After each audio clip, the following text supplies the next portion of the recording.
Tonight, remain in Mexico. A Trump-era immigration policy initially halted by the Biden administration is now back in effect. It means asylum seekers will be sent back across the border. Good evening. Thanks for joining us. I'm Marcella Lee. I'm Carlo Cicchetto. The Biden administration is acting under a court order. And as News 8's Dana Marie McNichol reports, the policy will have some changes. Immigration advocates are angry that this controversial practice is back on the books. Keeping asylum seekers out of the United States was first put into practice during the Trump administration to deter immigration. Today, the program starts at the El Paso port of entry, with San Diego expecting to be next. President Biden is putting into place a program that we know is completely inhumane. Today, the migrant protection protocols known as Remain in Mexico will take effect, a program that forces migrants seeking asylum in the U.S. to stay in Mexico as they await their immigration court proceedings. President Biden halted this Trump-era program shortly after taking office. A court order has now forced the administration to restart this controversial program. Those migrants who will be subject to extreme conditions of violence. Pedro Rios, an immigration activist and director of American Friends Service Committee, says there is no way of justifying this dangerous program, sending people to crowded shelters or makeshift encampments. There are many cases of people that are kidnapped, held for ransom, people that have been sexually assaulted, including children. There are cases of people that have been killed. A Texas judge ruled in August that the Biden administration had violated federal law in how it suspended the program and required that it be restored. I'm not making new law.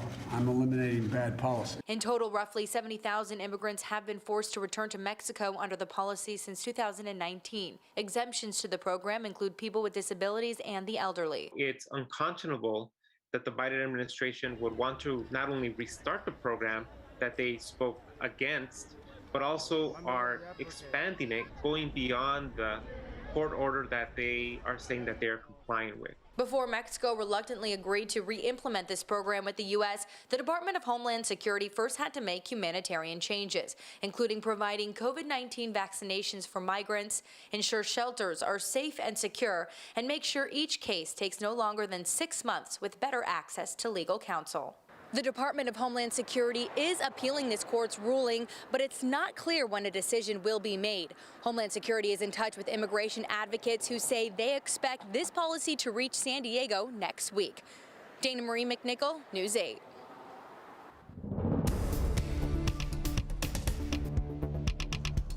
All right, get ready for lower temperatures and rain this week. Cold morning to start today. Chief Meteorologist Carlene Chavis is here now with a first look at your microclimate forecast. Carlene, we need the rain. Oh, yes, we do. We definitely need the rain, and the plus side is it's not just one system we're going to be talking about this week. It's more than one, and over the next 8 days, 3 to be exact. Taking a look at current conditions, we have cloud cover that's rolling in right ahead of this storm system. 59 degrees currently for downtown. Also talking about some light winds out of the south-southeast. Now we have the scattered showers and even the snow, and starting to see some of the heavier pockets of rainfall moving in across the Pacific Northwest and across northern portions of our state. The Sierra is starting to pick up on some snow, and this low pressure system is going to close in on us. So by tomorrow, we are talking about a deepening of the marine layer, especially in the morning hours. Coastal eddy looks to develop, and that's going to bring in a chance for some light showers. We're mainly talking hundredths of an inch, nothing really exceeding a tenth of an inch west of the mountains. And then we take a pause, and that's going to be for Wednesday, but then a better chance of seeing more widespread rainfall, light to moderate, and that's on Thursday. So we're breaking down all the storm systems coming up in your complete forecast. Carlo? Thanks, Carlene. Camp Pendleton Marine, trying to be a good Samaritan, was killed in a crash near the base early this morning, and the man he stopped to help is being held on suspicion of DUI. It happened on southbound lanes of the 5 past Las Pulgas Road. CHP says a chain reaction started with a car crashing into the center divide. The Marine stopped to help the man and woman inside the car that crashed when all 3 were hit by a box truck. The Marine died at the scene. His name has not been released. The 2 in the car have serious injuries. The man is facing several felony charges. Not guilty pleas today from several people accused in a violent attack against protesters in Pacific Beach. This happened in early January. Prosecutors say counter-protesters clashed with pro-Trump supporters and instigated the violence. They say left-wing activists attacked 16 people, some with bear spray. 9 people were arrested across Southern California after a months-long investigation. 7 appeared virtually in court today. 1 person is still on the run. They are facing multiple charges, including conspiracy to commit a riot and assault. As of today, new travel rules are in effect as we deal with the Omicron COVID variant. This will likely impact you if you are traveling abroad. Passengers flying into the United States are required to show a negative COVID test within 24 hours of boarding their flight into the U.S., regardless of vaccination status or nationality. It might add a little hassle to flying, but not everyone seems to mind. I think to save lives and to slow the spread of the new variant, it's likely necessary, and it seems like a reasonable measure. President Biden also banned travel to 8 South African countries and extended a mask mandate on planes and public transportation at least through March 18th. LA County has confirmed a second case of the Omicron COVID-19 variant. According to the Los Angeles County Department of Public Health, a college student who traveled to the East Coast for the Thanksgiving holiday is the latest to test positive there. The first U.S. case of the Omicron variant was confirmed last week in San Francisco. LA County confirmed its first case one day later. Dr. Anthony Fauci, the White House's chief medical advisor, says early indications suggest this variant is less dangerous than the Delta variant, but scientists say there is still much to learn about it.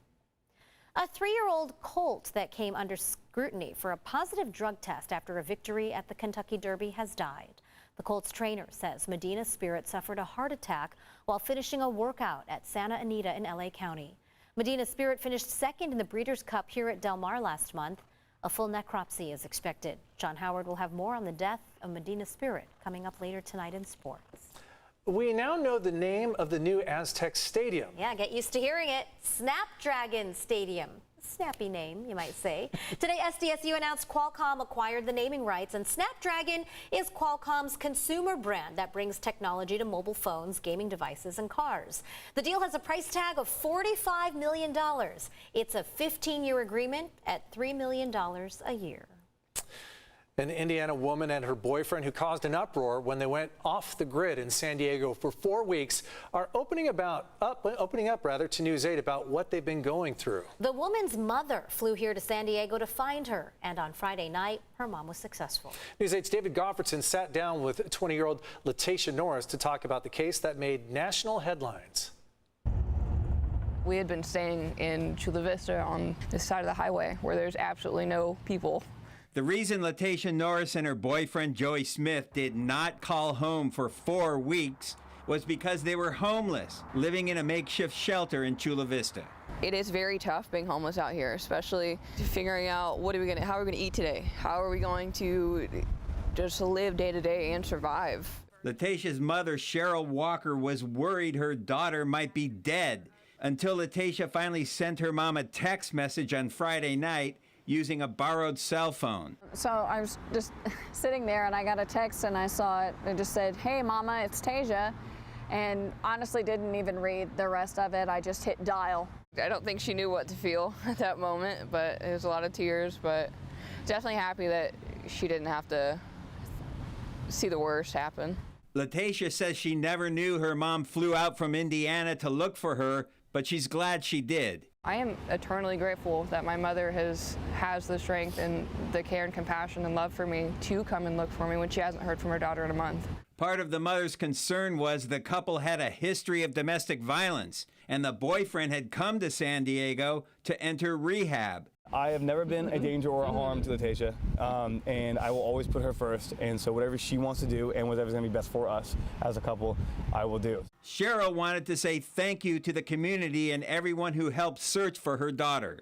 I'm grateful for everyone who's happy that this didn't end in a tragedy, because you're the people that matter. You're the good-hearted people, and I thank you so much. The young couple now says they plan to fly back to Indiana. Joey has a job offer in construction. I'll be building playgrounds. And despite the couple's difficulties, 20-year-old Latacia says she wants to try and make it work. I want us, obviously, to come out of this. I want us to learn from our mistakes that we've had and we continue to make. But this is someone that I did fall in love with and someone that I want to be able to spend my life with. And if I can come out here and being the strong person I know I am, and he as well, that we can get our resources together and work hard enough to get ourselves out of this. If you know someone who is experiencing homelessness in San Diego, call 211. There are shelters and assistance available. The San Diego Housing Commission can also provide financial assistance. Carlo? David, I'm sure everyone's relieved to see that the two are doing okay, but there's also been a lot of criticism on social media centered on the mother's GoFundMe account for all this. Did she respond to that? Yes, she did. The family has raised about $7,000 on that GoFundMe account, and San Diego police have said that there is no crime committed with this case. They put out a statement saying no crime has been committed. The family is still waiting to receive that GoFundMe money so they can fly back home to Indiana. David Goffredson reporting live the latest on this. Thanks, David.